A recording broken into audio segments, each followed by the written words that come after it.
रत जो कैंसर जंहिंखे हेमाटोलॉजिक कैंसर बि चयो वेंदो आहे। कैंसर जो अहिड़ो क़िस्म आहे जेको रत जी खलियुनि खे मुतासिर कंदो आहे। इहो उन वक़्तु थींदो आहे जॾहिं रत जी खलियुनि में DNA मचिजी वेंदो आहे, जंहिं सबबि खलियूं गैर मामूली तौर ते वधंदियूं आहिनि, सही तरीक़े सां कम नाहिनि करे सघंदियूं। रत जो कैंसर रत, बोन मेरो ऐं लिम्फेटिक निज़ाम खे मुतासिर कंदो आहे। इहो कैंसर रत जी खलियुनि जी पैदावार ऐं कम में खलल विझंदो आहे। रत जे कैंसर जा क़िस्म। रत जे कैंसर जे क़िस्मनि में लीमोकीमिया, अछियुनि खलियुनि खे मुतासिर कंदड़ लिम्फोमा, लिम्फेटिक निज़ाम खे मुतासिर कंदड़ ऐं माइलोमा, प्लाज़्मा जी खलियुनि खे मुतासिर कंदड़ शामिल आहिनि। रत जे कैंसर जी हर क़िस्म जा अलॻि-अलॻि असर हूंदा आहिनि। इलाज लाइ मुख़्तलिफ़ तरीक़नि जी ज़रूरत पवंदी आहे, जंहिंमें chemotherapy, radiation therapy, targeted therapy ऐं स्टेम सेल ट्रांसप्लांटेशन बीमारी मख़सूस सुञाणप ऐं मरहले ते भाड़े थो।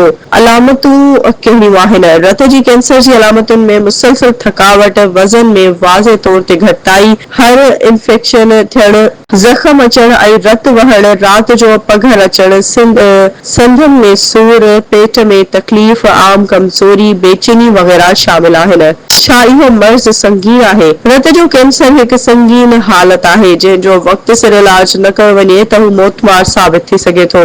इहो सेहतमंद रत जूं खलियूं पैदा करण जी सलाहियत में खलल विझंदो आहे, जंहिं सां संगीन मसइला जहिड़ोकि इन्फेक्शन, रत वहण ऐं उज़वनि जी ख़राबी थींदी आहे। रत जे कैंसर जा कारण कहिड़ा आहिनि? रत जे कैंसर जो सबबु खलियुनि जे DNA में तब्दीलियुनि सां ख़्याल कयो वेंदो आहे त माहौलियाती ऐं जीनियाती अमल लीमोकीमिया में DNA जी तब्दीलियुनि खे मुतहरिक कंदा आहिनि।